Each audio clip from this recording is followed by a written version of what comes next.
دو آدمیوں کو قیامت کے دن اللہ کہے گا چلو دوزخ میں، ایک دوڑ لگا دے گا، ایک پیچھے مڑ مڑ کے دیکھے گا، اللہ دونوں کو بلا لے گا، ہاں بھائی کیوں دوڑ لگا رہے ہو، آگے دیکھ نہیں رہے، آ گئے۔ وہ کہنے لگا یا اللہ تیری نہ ماننے کی وجہ سے تو آگ کا حکم ہوا ہے، میں نے سوچا آج ہی مان لوں شاید تو خوش ہو جاؤں۔ اللہ دوسرے سے پوچھے گا اچھا تو کیوں پیچھے مڑ مڑ کے دیکھ رہا ہوں، کہ اللہ تیرے نیک بندوں سے سنا تھا تو بڑا مہربان کریم ہے، تو میں مڑ مڑ کے دیکھتا، کہا ابھی تیری شان کریمی مجھے واپس بلا لے گی۔ اللہ تعالیٰ فرمائیں گے اچھا جاؤ جاؤ جنت میں جاؤ۔ اللہ کے سوا کوئی معبود نہیں، اللہ کے سوا کوئی دینے والا نہیں۔ عزت چاہے ملے گی اللہ کے دربار سے، زندگی ملے گی اللہ کے دربار، اولاد ملے گی اللہ کے دربار سے۔ اس لیے تو میرا اللہ ایک جگہ گلہ کرتا ہے، مجھے چھوڑ کے اوروں کے پاس کیوں جاتے ہو؟ کیا میرے اللہ لا الہ الا هو الحی القیوم لا تأخذه سنة ولا نوم له ما في السماوات وما في الارض من ذا الذي يشفع عنده الا باذنه يعلم ما بين ايديهم وما خلفهم ولا يحيطون بشيء من علمه الا بما شاء وسع كرسيه السماوات والارض ولا يؤوده حفظهما وهو العلي العظيم۔ آیت الکرسی روزانہ ترجمہ پڑھا کرو، تمہیں پتہ چلے کہ اللہ کون ہے، اللہ کیا ہے، اللہ کی طاقت، اللہ کی قدرت، اللہ کی ہیبت، اللہ کا جلال، اللہ کی کبریائی، اللہ کی شہنشاہی، اللہ کے خزانے۔ اللہ وہ کون ہے، وہ کیسا ہے؟ قل هو اللہ احد، بے مثال ہے، احد بے مثال، اللہ الصمد سب اس کے محتاج، وہ کسی کا محتاج نہیں، لم یلد ولم یولد نہ کسی کا باپ ہے نہ کسی کا بیٹا ہے، ولم یکن لہ کفوا احد نہ کوئی اس جیسا ہے نہ کوئی اس جیسا ہو سکتا ہے، لا تراہ العیون آنکھوں سے نظر نہیں آتا، ولا تخالطہ الظنون خیال بھی وہاں تک نہیں جاتا۔ میری بات غور سے سنو، دنیا کا سب سے بڑا رشتہ خاوند اور بیوی ہے، سب سے مقدس رشتہ ماں باپ ہے، لیکن سب سے بڑا رشتہ خاوند اور بیوی ہے۔ جب یہ ٹوٹ جاتا ہے تو پوری نسل برباد ہو جاتی ہے۔ شعبان کا مبارک مہینہ ہے، میرے نبی پاک صلی اللہ تعالی علیہ وسلم جب رجب کا پچھلا مہینہ جو گزر گیا یہ جب آتا تھا تو آپ کہتے تھے اللہم بارک لنا فی رجب و شعبان، یا اللہ ہمارے رجب اور شعبان میں برکت دے، وبلغنا رمضان، اور یا اللہ آگے رمضان آ رہا ہے، یا اللہ ہمیں اس تک پہنچا دے۔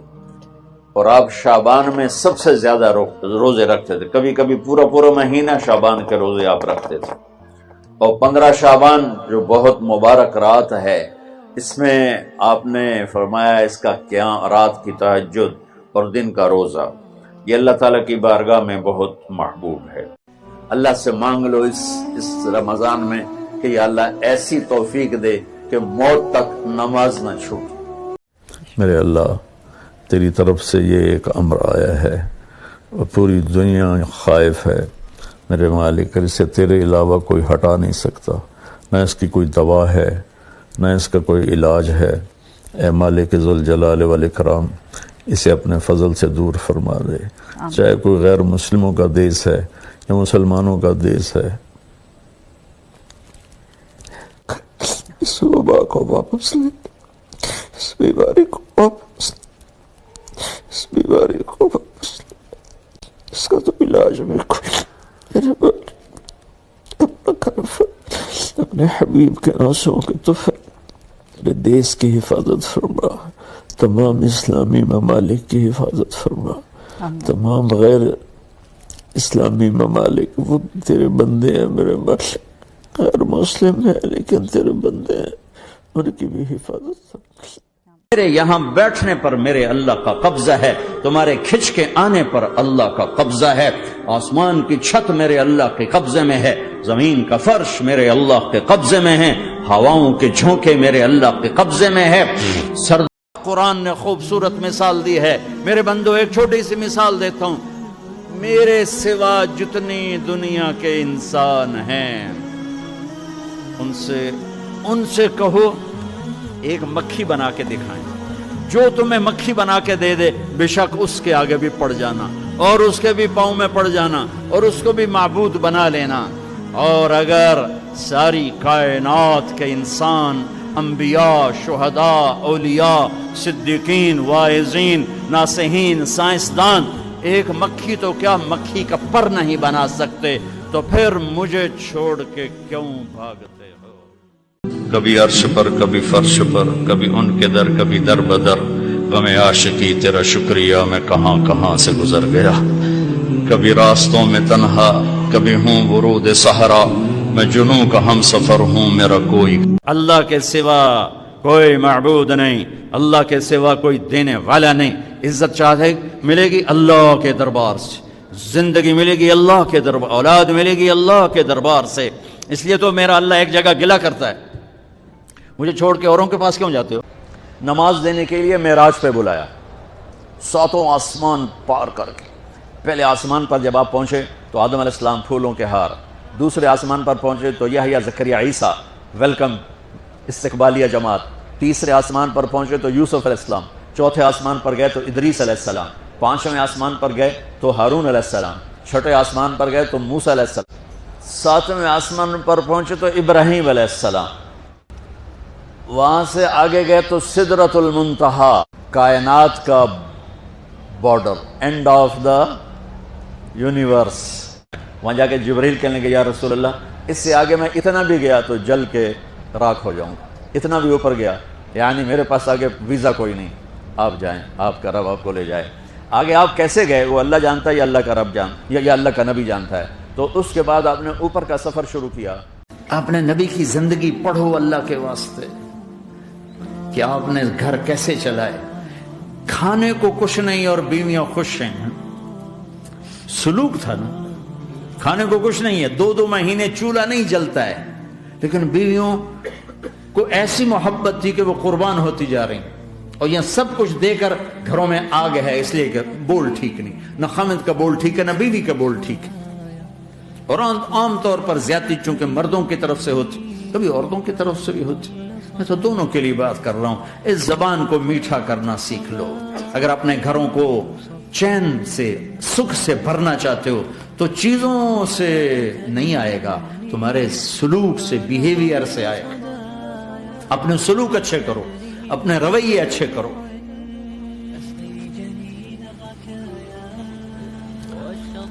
مسجد نبوی میں حبشہ کے لوگ، ایتھوپیا، وہ بس رمضان کی سب سے بڑی تیاری کیا ہے کہ اپنے دلوں کو صاف کر لو پہلے سے، کہ جس دل میں نفرت ہو، بغض ہو، کسی کے لیے غصہ ہو، کسی کے لیے کیا کیا جذبے ہوں۔ میرے نبی نے فرمایا تیرا باپ تیری جنت کا سب سے بڑا دروازہ ہے، اگر تو نے باپ کو ناراض کر کے موت پائی تو تیرے لیے جنت کا دروازہ کھل نہ سکے گا۔ جو ستاتا ہے چپ ہو جاؤ، جو ستاتا ہے چپ ہو جاؤ۔ اللہ کی قسم آپ ایسی طاقت بنو گے کہ پہاڑ بھی راستہ دیں گے۔ صبر انسان کی سب سے بڑی طاقت ہے، صبر انسان کی سب سے بڑی طاقت ہے، صبر انسان کی سب سے بڑی طاقت ہے، الٹا کے رکھ دیتی ہے چیزوں کو۔ چپ رہنا سیکھ، خاموش رہنا سیکھ۔ حضرت علی ہی کا فرمان ہے کہ جس شخص نے ایک فرض روزہ چھوڑ دیا پھر قیامت تک اس کی قضا میں نفل روزے رکھتا رہا تو ایک روزے کا یہ سارے روزے بدلہ نہیں ہو سکتے۔ عورت تو داستانی صبر کی ہے، کہانی صبر کی ہے۔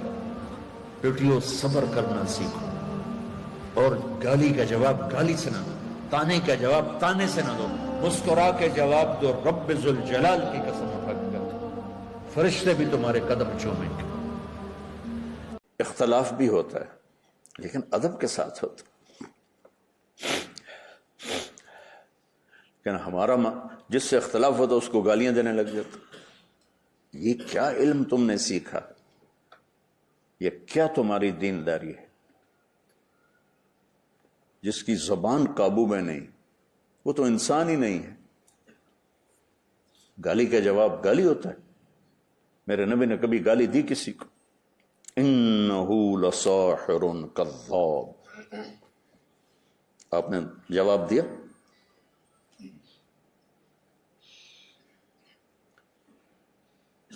تو بچوں نبی مثبت ہوتے ہیں، مثبت بن جانا تو ہے، ایک دن تو نے بلانا ہے، ایسے نہ بلانا جیسے مجرم پکڑا ہوا جیل میں جاتا ہے، ایسے بلانا جیسے مسافر گھر کو واپس لوٹتا ہے۔ وہ وقت تیری ملاقات کا وقت ہو، تو ہمیں دیکھ کے خوش ہو رہا ہو، ہم تمہیں دیکھ کے خوش ہو رہے ہوں، تو ہمیں دیکھ کے مسکرائے، ہم تجھے دیکھ کر مسکرائیں۔ یا اللہ ہماری واپسی ایسی مقدر فرما کہ میرے مالک ہم مہمان بن کے تیرے پاس آ رہے ہوں، ہم یا اللہ بخشے بخشائے تیرے پاس آ رہے ہوں، ہم مجرم بن کے تیرے پاس نہ پہنچیں۔ کبھی مایوس نہ ہونا اللہ سے کہ میں اتنے گناہ کرتا ہوں، اللہ کیسے معاف کرے گا؟ اللہ بڑا کرے، اللہ تھانے دار نہیں ہے، مہربان ہے، دوست ہے، ہمارا دوست ہے۔ اللہ سے باتیں کرو، اللہ سے یاری لگاؤ، اللہ کو دکھڑے سناؤ، یا اللہ میرے ساتھ یہ ہو رہا ہے تو کچھ کر دینا۔ اللہ سے لاڈ کرو جیسے ماں سے لاڈ کرتے ہو۔ چند چیزیں جو رمضان کی رحمت کو روک لیتی ہیں۔ ایک شراب کی عادت رمضان کی رحمتوں کو روک دے گی، ایک ماں باپ کی نافرمانی رمضان کی رحمتوں کو روک دے گی، ایک رشتہ داروں سے لڑائی جھگڑے یہ رمضان کی رحمتوں کو روک دے گی، ایک دل میں نفرت پالنا کسی کی یہ رمضان کی رحمت کو روک دے گی۔ تو نیت کرتے ہو سارے بھائی، کہو میرے ساتھ یا اللہ میری توبہ، پھر کہو زور سے یا اللہ میری توبہ، پھر کہو یا اللہ میری توبہ۔ یہ 3 لفظ آپ سے میں نے بلوائے ہیں، اگر دل سے بولے ہو تو اللہ کی قسم مبارک ہو، آپ سب ایسے بیٹھو جیسے ابھی ماں کے پیٹ سے نکلے ہو، سب معاف۔ 15 سے 85 سال کی عمر والے نظر آ رہے ہیں، سب معاف۔ ایک دفعہ ہندوستان میں پھیلی تھی طاعون، تو اس گھر میں سب کو لگ گئی، ساتھ والے گھر میں کسی ایک کو بھی نہیں لگی، پھر 2 گھر چھوڑ کے اس گھر میں لگ گئی، اور اس کے بالکل برابر والے میں کسی ایک کو نہیں لگی۔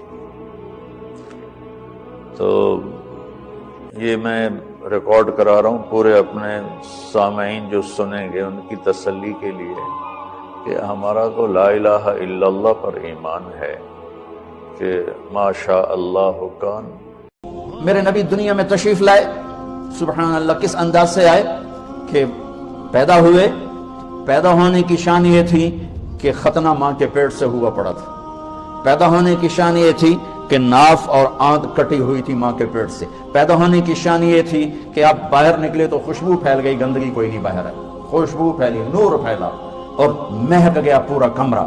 پیدا ہونے کی شان یہ تھی کہ جب ماں کے پہلو میں لٹایا تو آپ نے ایک دم کروٹ بدلی، ماں بھی ڈر گئی، دائی بھی ڈر گئی، شفا بنت اسد، آپ نے اس سجدے میں سر رکھا ایسے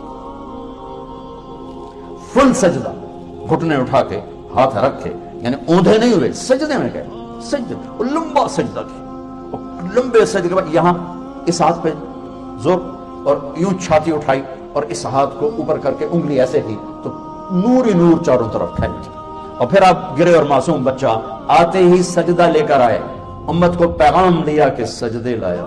اللہ کی قسم آپ کی زندگی حسین ہو جائے گی۔